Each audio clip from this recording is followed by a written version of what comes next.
Thank you very much, and good morning all. It's an absolute pleasure and a privilege to be asked to speak here. But before I start, based on my experiences so far, first of all, can I just say a few words?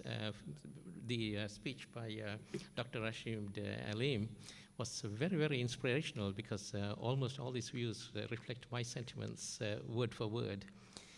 Also, when he talked about wind towers, I loved it because it's got fantastic aerodynamics. It took me a long time to understand how it works.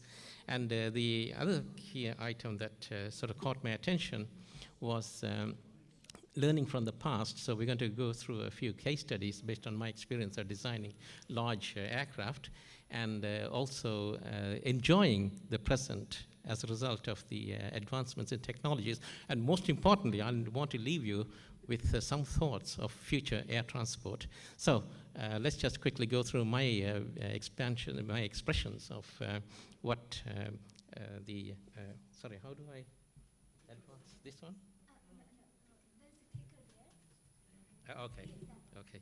Sorry, I'm not at all familiar with new technologies. So, what are my thoughts about leadership and management? Well, first of all, you got to, especially in technical leadership, you got to have adequate knowledge. When I say adequate knowledge, you got to go from clean sheet design and inspiration about what people need for the future and go all the way to air accident investigations. Things are going to go wrong. It is part of nature. It is part of cutting edge technology. So you got to go all the way through every step. Now, I don't expect them to be experts in everything, but they should be able to deal with all aspects of technology. That's the first thing. I'll speed up the presentation because we are a little bit behind schedule. The other one is skills. You've got to be very precise in your communications. You wouldn't believe the number of engineering projects that run into problems simply because they were not precise. They got the wrong units. Spaceships have gone missing as a result of working in imperial units rather than metric, and so on. So I stress this very much to all the people I worked with, especially when I was in industry. Communication and organizational skills. I know what it takes to lay on a fabulous congress like this. I've done it before. So full marks to all the people who got everything sorted. And then delegation. You can't do everything.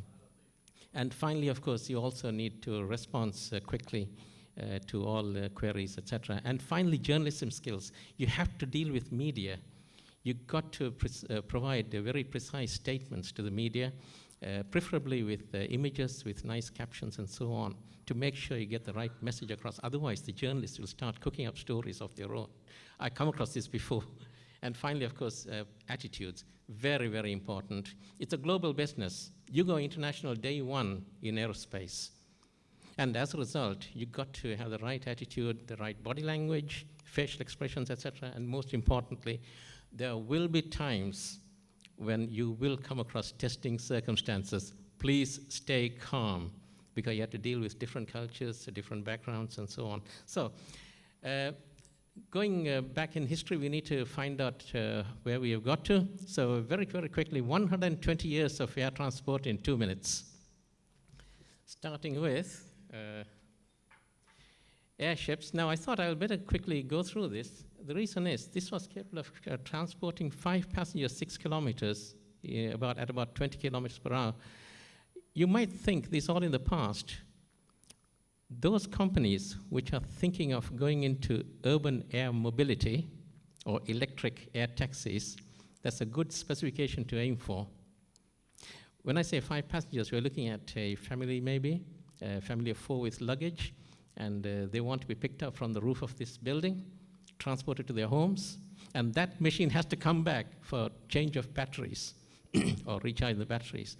So it's quite a tough technical challenge to me to think about it. Anyway, it quickly became apparent that aerostatics was not the way, aerodynamics was it. So proceeding sort of 20 years ahead, we end up with biplane airliners. This had a range of about 500 miles. I just want you to know that as we progressed decade by decade, how the technology changed. And then, of course, we began to cross large stretches of water.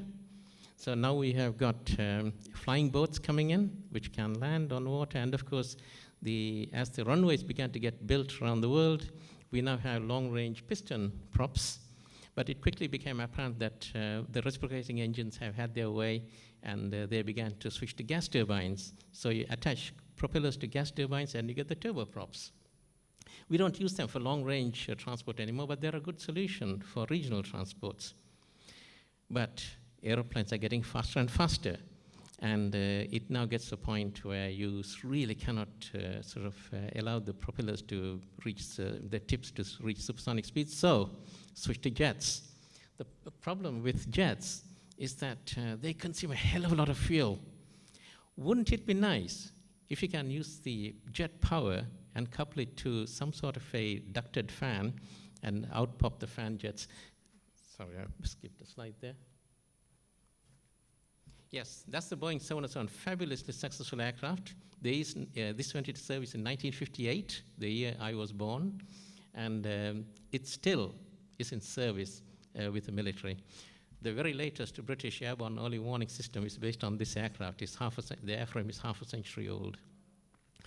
And of course, as you expand the size, then you go on to the 747. Now, we run into another problem.